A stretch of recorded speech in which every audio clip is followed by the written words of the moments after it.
We're back to the start of non-long form content stuff. We've got cyber attacks on water, and we have a massive debate over the future of war colleges. What are those? What's going on? Stick around. Let's find out.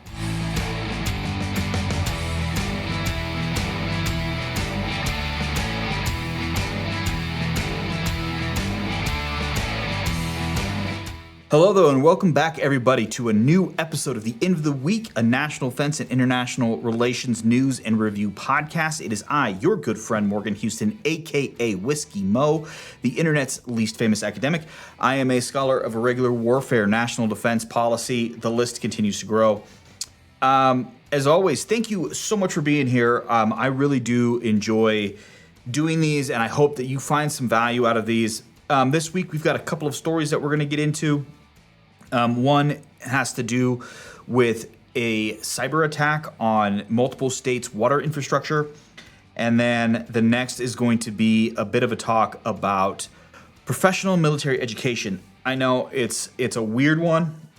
I'll explain it. We'll dive into it. And it's funny how this conversation has really become about. But if you want to get these episodes one day early for the low cost of $5 a month, you can get each and every episode of the End of the Week for 1 day early for $5. I know right now it's very limited on what we can do. I'm doing something right here that is very reminiscent of someone in power. But for right now, $5 a month will get you early access. I am currently building things for some more rewards for just right now the $5 level. There's no other level. I think I may add a ridiculous, stupid tier to see if someone may actually pay for it. But yeah, I'm looking at maybe a couple of stickers or maybe access to a Discord server. I'm seeing how that works. But thank you again. But if you would like to support the channel a little bit more, go ahead and click the link. I'll put something right here. It is patreon.com/whiskeymo. Thank you as always. First story up today is, I believe it was 2 weeks ago, because of the story last week that we had that I wanted to talk about. I didn't get to cover it, but this is an ongoing thing with the current state of the war with Iran. Iran has somewhat successfully conducted cyber attacks against 7 U.S. states' water systems. Now, as of right now, we are not finding that there are any repercussions or any consequences that have happened. It just seems that the attacks had successfully infiltrated the systems and nothing is happening. The water seems to be okay. The quality of it, the safety of it, all of the processes that go with it seem to be okay. But this is a problem that, as we continue to expand the nature of warfare in the near and far future, we're going to have to be more aware of. As we look to the scope of warfare, especially as we are looking at non-declared irregular war, because technically speaking, because the U.S. has not declared war, there's no plans for an invasion. This would still fit under the guise of irregular warfare. This is something that can happen, especially when we talk about adversaries and near-peer competitors. The idea of utilizing cyberspace, cyber systems, as well as space-based systems, which is all kind of ties in, is going to be ever more prevalent. The infrastructure of America is very unique in the fact that because we are a federalized system, we don't have one system that ties everything together. So it's based on the funding that local municipality, county, state has to be able to fund not only the operation and the infrastructure and repairs of that system, but also protecting it physically and digitally. So this is something I'm currently working on a piece right now that I'm writing, hopefully for publication, on water and its safety in the irregular warfare space. But this is something that's going to continue to be a long-term risk and that we really are going to need to have to figure out. Iran is a nation that has a fairly sophisticated digital footprint, and they are nowhere near the scope of China or Russia. And if they have the ability to attack 7 states successfully, or at least semi-successfully, then we need to be very concerned about what can happen when it comes to Russian and Chinese possibilities. China has already been operating within the United States through previously some land purchases, through a secret police station system. These secret police stations at the time were mostly targeting Chinese nationals or American citizens who had family in China, where they could utilize the threat of retaliation against family back in China, where to do things that were at the benefit of the Chinese government, the Chinese Communist Party here in the United States. There's a phenomenal Guardian article. I'll see if I can find it.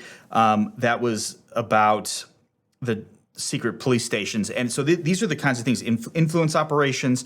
It's not just going to be attacks on infrastructure. The digital space is really important.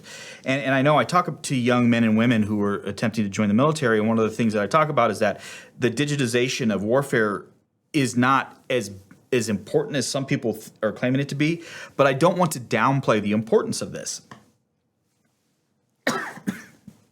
I do really think it's important that we understand how the integration of digital and cyber tools and operations impact warfare. Unfortunately, the reality of war is that until something drastically changes, it's going to be about that young 18-year-old kid with a rifle in his hand seizing and taking land. But how we support that kid is going to continuously grow. So we need to be sophisticated in both our offensive and defensive cyber operations, and we also need to be sophisticated in our offensive and defensive space operations. And these are things that are continue to grow. They're going to continue to become more and more important as we understand them. But one of the biggest things is that we need to be aware of them. We need to take these things seriously, and we need to bolster and find ways, policies at the municipal, county, state, and federal level of how to support our infrastructure systems against digital attacks.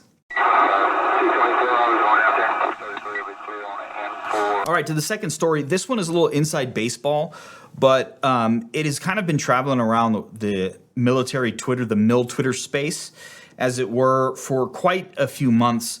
Professional military education. So what is that? Professional military education is the scope where military members grow professionally. So it's the training to become a leader, to tactically lead, strategically lead, all of these things. On the enlisted side, it's fairly straightforward. You do one class before you become a non-commissioned officer. That's your sergeants and your petty officers. You do a course kind of as a mid-tier, and then you do a senior course. With officers, it's a little bit different. There are actual schools that you will go to. A lot of them are advanced degree issuing institutions where you'll end up getting a master's of something like international relations or military studies or security studies. They go under different guises. There's the General Command and Staff College, the war colleges. So like there's the National War College, the Army War College, the Air War College, the Naval War College, and Marine Corps University. And there is an active proponent in the space, mostly hiding behind anonymous pictures and names on Twitter. They don't want to put their names out there, where they claim that the war colleges have no real place anymore. I really enjoyed what they said. They have fallen into the cult of lethality.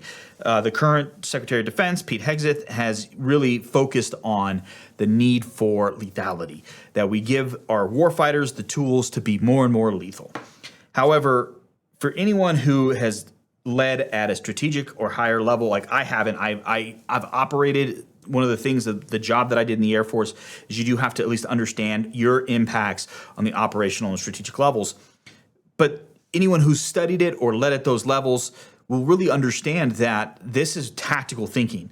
Lethality of our warfighters, while vastly important, do not get me wrong, that is at the tactical level. That is the lower level. That's, we're talking about brigade. There's an argument for the division level, but like this is small stuff. Our leaders who are going to these schools are the ones that we are pegging for the next higher level. We're talking about people who are going to have stars, leading massive divisions or brigades, where they're going to have to understand the political and cultural and societal implications of the things that they're doing. When we were during the global war on terror, we had to integrate within the cultural norms of the society, because as General McChrystal once talked about, and I have talked about previously, is we have to be aware of insurgent math, right? When you kill one civilian, you create 10 insurgents. And if you don't even have to actually kill a civilian for that to happen. Sometimes you can just insult the culture enough that you end up leading to a dangerous pot where it eventually boils over, and then everyone begins to become violent against American forces or American ideas. And that is eventually what has led to some of these terroristic movements. Like Al-Qaeda was based a bit on Osama bin Laden's anger against the U.S. for coming to the aid of the Saudis during Desert Storm, the fact that they were stationing troops in the holiest land of Islam. And eventually there seemed to be like a crusader and colonial mindset, which there is some truth to the colonial mindset aspect of it, where that led to the attacks eventually of the 93 attacks on the World Trade Center and then the attacks on 9/11. So like these are things that you have to understand all of this history that has come into it. And then we study all the way beginning from the history of the Peloponnesian War all the way up to the withdrawal from Afghanistan. Like we have to understand these things. However, it's not as simple in black and white as we have to have one type of thing versus absolute nothing out of it. And what really drew my attention to this was a wonderful piece in War on the Rocks. Yes, we're talking about War on the Rocks again. One of my favorite news sites or national defense journals. They're phenomenal. If you're not, every article is free, but they have so many good things behind the paywall. I highly recommend it. But in this case, this is one of the free articles, and as always, I will put it in the down below, where the current president of Marine Corps University and one of the faculty have made an argument for the changing of some of the curriculum.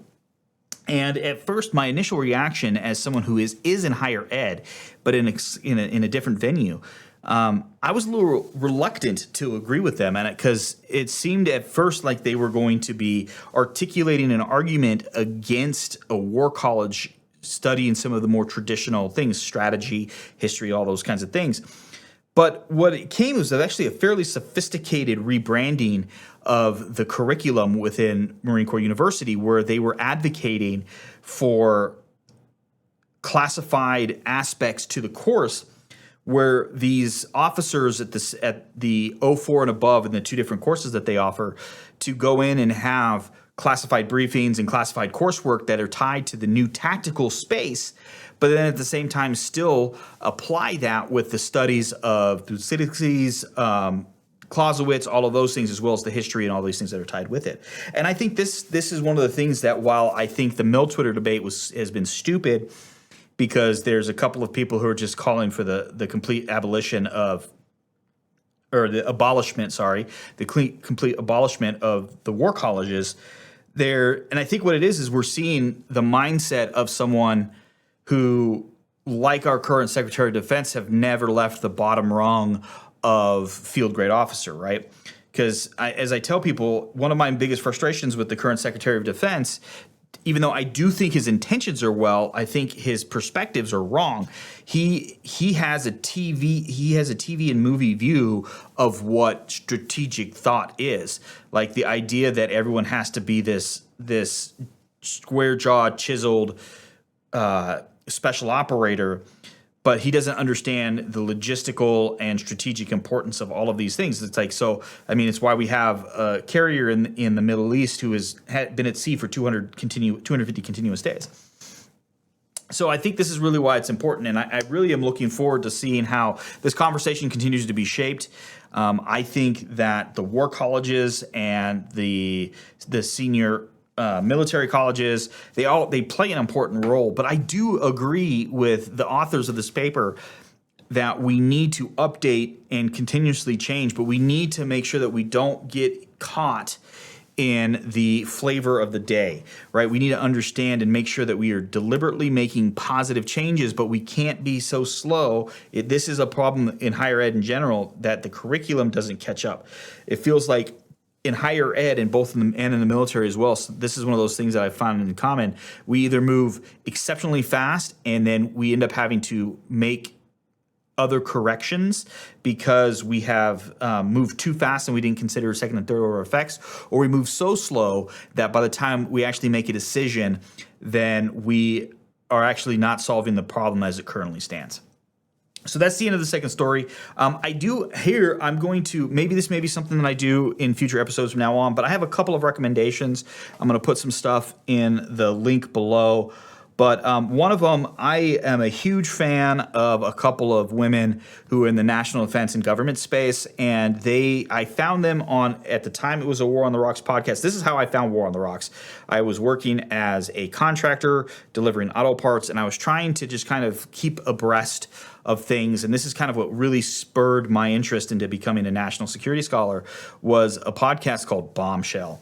And it was three women all who at time have worked at some fairly high levels of government in the national defense space and in other government spaces. Eventually they left, but then they got back together and formed a new podcast called Sirens by the ladies at Bombshell.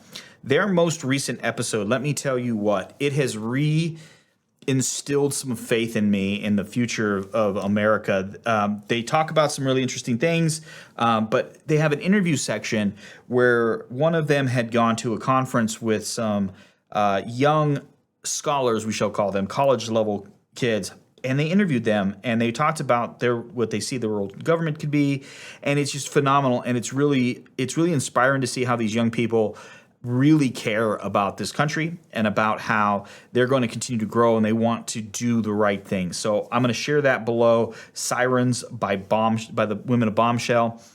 And let me tell you what, there is so much awesome stuff out there. I actually had a couple of articles that I was going to share, and I've totally forgotten what they were going to be. But maybe here every couple episodes I'll start sharing some things like what I'm reading, what I'm listening to, what I'm watching, as long as it affects the defense space. And even if it's fiction, I actually think that fiction can be really good when we talk about academics, critical thinking, and how it applies to the real world. As always, if you found some value in this, please go ahead, hit that like button. Let the algorithm know that you enjoyed this very much. Go ahead, click that subscribe button. Free. It doesn't cost you anything. The only thing that it does is help me get my face out there to more people. That way they can get a more nuanced and educated view on national security and international relations. Also, if you want to know when videos come out on this channel, go ahead and hit the notification bell. That will let you know anytime a new video drops. Also, again, Patreon. Patreon.com/WhiskeyMo. For $5 a month, you can get every episode of the end of the week for 1 day early. I keep saying for like it's an additional charge when I've already told you the cost. You know, I'm still new to this whole Patreon thing, so bear with me as I do this. I will keep you all in the loop as I stuff. And once you're subscribed to the Patreon, there is a wall where I'll be posting stuff.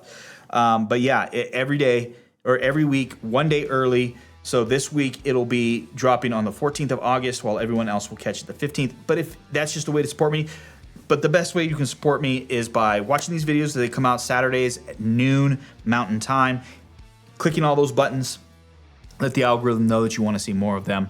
And I really look forward to hearing what you guys have to say about this. And until next time, I'll see you again at the end of the week.